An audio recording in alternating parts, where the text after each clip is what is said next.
अस्सलाम वालेकुम dear students, मैं हूं Abdul Razzaq. Second year physics में चैप्टर 15 इलेक्ट्रोमैग्नेटिक इंडक्शन में एक्सरसाइज न्यूमेरिकल प्रॉब्लम्स कंटिन्यू हैं। आज हमने स्टार्ट करना है न्यूमेरिकल प्रॉब्लम 15.9 से। सो चलते हैं हम अपने व्हाइट बोर्ड की तरफ। डियर स्टूडेंट्स, हम चैप्टर 15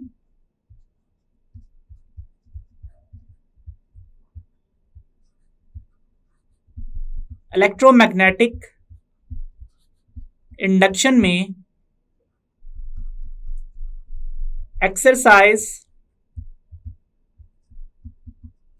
न्यूमेरिकल प्रॉब्लम्स डिस्कस कर रहे हैं। आज की हमारी फर्स्ट प्रॉब्लम है 15.9।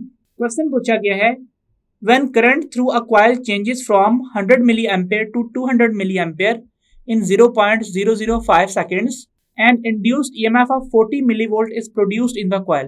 What is self inductance of the coil and find the increase in energy stored in the coil. पहली हेडिंग बनेगी गिवन डेटा की। इसमें हम सबसे पहले लिखेंगे initial current of the coil. So initial current that passes through the coil is equal to I initial. It has value of 100 milliampere or 100 into 10 raised to power minus 3 amperes. It changes to 200 milliampere. So हम यहाँ पे लिख लेते हैं final current that passes through the coil is equal to IF. This is equal to 200 milliampere. That means 200 into 10 raised to power minus 3 amperes. Initial value को हम 0.100 ampere और final value को हम 0.200 एम्पेयर्स भी लिख सकते हैं। अब अगर यहां पे लिख लिया जाए change in current through the coil, तो उसका सिंबल होगा डेल्टा आई और एक्सप्रेशन लिखा जाएगा I final minus I initial. That means 200 into 10 raise to power minus 3 ampere minus 100 into 10 raise to power minus 3 amperes, और delta I is equal to 200 minus 100 और common क्या है 10 raise to power minus 3 amperes. So answer is 100 into 10 raise to power minus 3 ampere और 0.100 amperes. ये change of current किस time interval में हो रहा है? ये 0.005 सेकंड में हो रहा है। So interval of time during which the current changes is equal to delta t and it has value of 5 millisecond or 0.005 seconds. Next data में क्या बात कही गई है? An induced EMF of 40 millivolt is produced in the coil. So लिख लेते हैं self induced EMF in the coil is equal to 40 millivolt or 40 into 10 raised to power minus 3 volts. क्या पूछा गया है? रिक्वायर्ड की हेडिंग के अंदर हम लिखते हैं, जो फर्स्ट टर्म पूछी गई है वो है A part, what is self inductance of the coil. So self inductance of the coil is equal to L, and next B part is find the increase in energy. So हम इसके लिए लिख लेते हैं increment in the energy stored in the coil delta U। Solve करना start करते हैं। A part, for calculation of self inductance of the coil use expression for self induced EMF। और वो एक्सप्रेशन क्या है? EL is equal to minus L delta I by delta T. Rearranging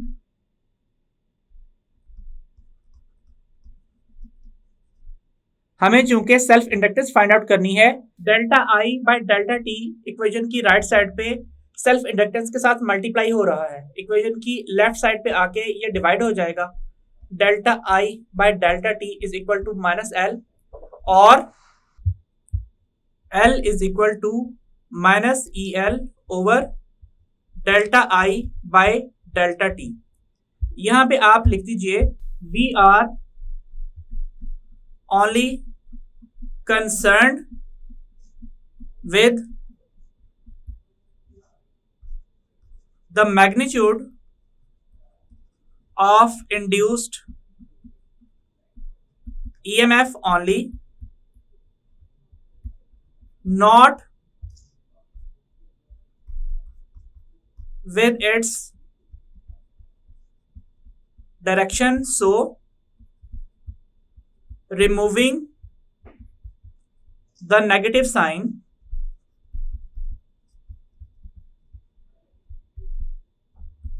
we get L is equal to EL over delta I by delta T।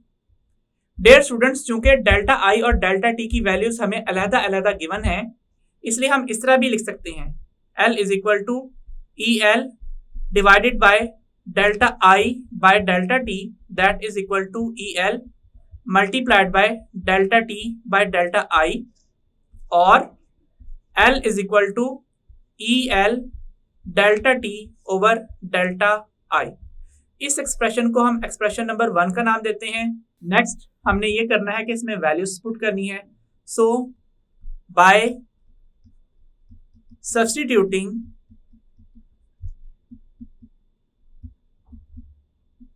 The given values we get L is equal to 40 millivolt, so 40 into 10 raised to power minus 3 volt. Delta T is 0.005 seconds divided by delta I. Delta I की value कितनी है? वो है 100 milliampere, so 100 into 10 raised to power minus 3 amperes. So self inductance की value कितनी आएगी? अगर हम यहाँ पे इस पावर को इस पावर से कैंसिल आउट कर दें 10 की, सो यहाँ पे ये एक्सप्रेशन बन जाएगा 0.4 into 0.005 volt second per ampere. Volt second per ampere को मिला के हम क्या लिखते हैं? उसे हम लिखते हैं हेनरी। हम ये बात जानते हैं कि जब 4 को 5 से मल्टीप्लाई किया जाए तो आंसर 20 आता है। अब हमने डेसिमल 1, 2, 3 एंड 4 पॉइंट्स लेफ्ट पे मूव करना है, क्योंकि हमें 0.4 को 0.005 से मल्टीप्लाई करना है, ना कि 4 को 5 से। इसलिए डेसिमल जब यहां से एक पॉइंट इस तरफ आएगा, सेकंड पॉइंट, थर्ड पॉइंट और यहाँ पे फोर्थ पॉइंट मूव करेगा, तो हमारी जो वैल्यू है वो 0.0020 हेनरी के इक्वल आएगी। या फिर हम इसको लिख सकते हैं 2 into 10 raise to power minus 3 henry या फिर 2 मिली हेनरी। सो अब हमने चलना है इंक्रीमेंट इन एनर्जी के लिए। So for calculating the increment in stored energy, हम लिखेंगे delta U is equal to U final minus U initial. Since U is equal to 1/2 Li square. So delta U is equal to 1/2 Li final square minus 1/2 Li initial square. जो terms constant निकल सकती हैं उनको हम constant निकाल लेते हैं. बाकी टर्म्स होंगी I F square minus I square. This is expression number 2. अब हम यहां पे लिखेंगे by substituting the given values we get delta U is equal to 1/2. Self inductance की वैल्यू हमने अभी फाइंड की 2 मिली हेनरी की, और जो करंट चेंज हो रहा है उसकी वैल्यू कितनी है, वो है 0.200 एम्पेयर. इसका स्क्वायर लेना है माइनस 0.100 एम्पेयर, इसका भी स्क्वायर लेना है और बाद में सब्ट्रैक्शन करनी है. तो सबसे पहले तो ये 2 से कैंसिल आउट कर दीजिए. डेल्टा यू क्या होगा, ये होगा 10⁻³ हेनरी, और यहाँ पे मौजूद टर्म्स क्या लिखी जाएंगी, ये लिखी जाएंगी 0.04 ampere square minus 0.01 ampere square, square लेने के बाद. So delta U will be equal to 10⁻³ henry into 0.03 ampere square. So delta U is equal to 0.03 into 10⁻³ henry into ampere square, या फिर delta U is equal to 0.03 into 10⁻³ joules, और delta U is equal to 0.03 milli joule. अब अगर हम concern है unit changes के साथ के Henry into ampere square joule किस तरह से आया, तो इसके लिए हम यहाँ पे लिख लेते हैं हेनरी इंटू एम्पेयर स्क्वायर. फिर हम यहाँ पे L is equal to minus EL over delta I by delta T से हेनरी रिप्लेस कर देंगे वोल्ट पर एम्पेयर पर सेकेंड से. सो वोल्ट पर एम्पेयर पर सेकेंड हेनरी की जगह पे आ रहा है और एम्पेयर स्क्वायर यहाँ पे आ रहा है. सो ये टर्म कैंसिल आउट हो जाएगी एक पावर के साथ, और एक्सप्रेशन होगा volt second ampere. Further V is equal to W बाय Q के एक्सप्रेशन से वोल्ट जूल पर कूलम लिखा जाएगा, और ये होगा जूल पर कूलम सेकेंड एंड एम्पेयर. हम ये बात जानते हैं कि Q is equal to IT से कूलम एम्पेयर सेकेंड से रिप्लेस हो सकता है, इसलिए जब हम कूलम की जगह पे एम्पेयर सेकेंड लिखेंगे तो ये टर्म्स कैंसिल आउट हो जाएंगी और हमारा आंसर जूल्स में होगा. नेक्स्ट काम हमने क्या करना है, हमने हेडिंग बनानी है रिजल्ट की. इस हेडिंग के अंदर हम लिखेंगे the self inductance of the given coil is 2 millihenry and the increment in the stored energy is 0.03 millijoule in the coil when current changes from 100 milliampere to 200 milliampere in it. Next problem है 15.10. Question है like any field the earth magnetic field stores energy. Find the magnetic energy stored in space where strength of earth field is 7 into 10⁻⁻5 Tesla. The space occupies an area of 10 into 10⁸ meter square and has a height of 750 meter. So, given data, strength of Earth's magnetic field is equal to B. It is equal to 7 into 10 raised to power minus 5 Tesla. The space occupies an area occupied by the space is equal to A. It has value of 10 into 10 raised to power 8 meter square and height. So height of the space is equal to h, या हम इसे L भी लिख सकते हैं. Length it is equal to 750 meters. And what is required? Required is energy stored. तो इसके लिए हम लिखेंगे magnetic energy stored in the Earth's magnetic field for given volume of space. So UM हमने फाइंड आउट करनी है. M का symbol ना भी लिखें तो कुछ फर्क नहीं पड़ता, लेकिन बुक ने लिखा हुआ है इसलिए यहाँ पे हमने M का सिंबल दिया है. नेक्स्ट हेडिंग बनेगी सॉल्यूशन की. इसमें हमने लिखना है using expression of energy stored in terms of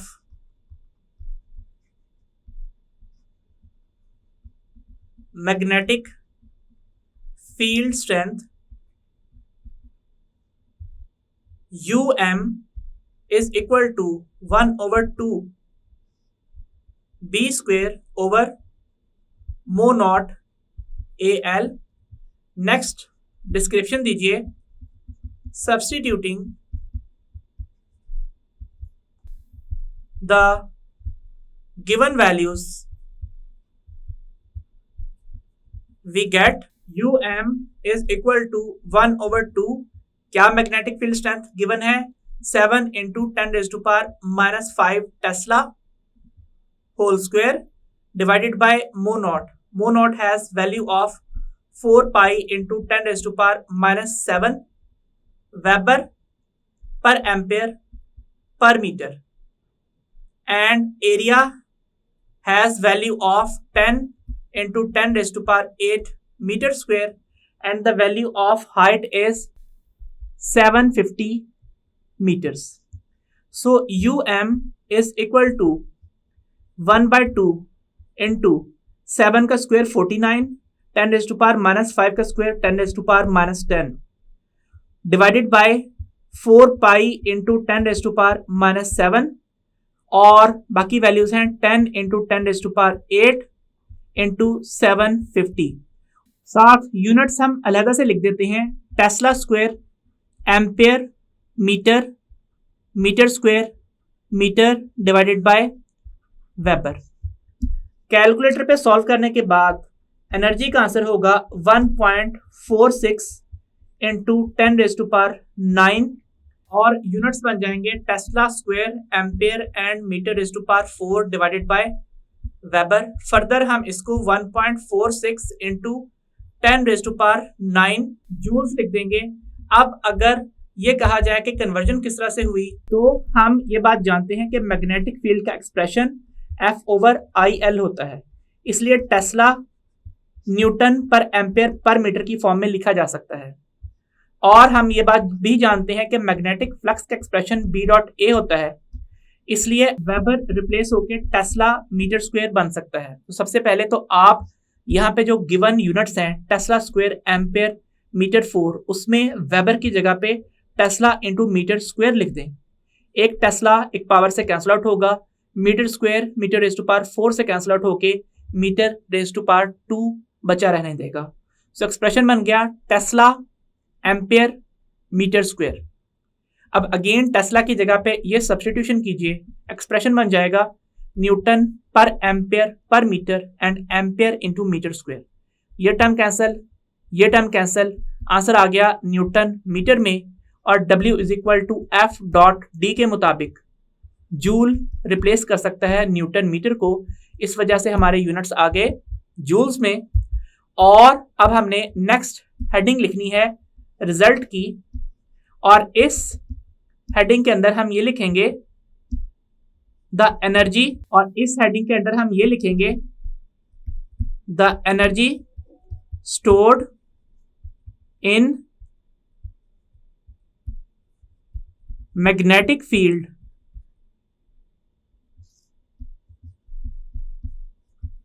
of the earth in given region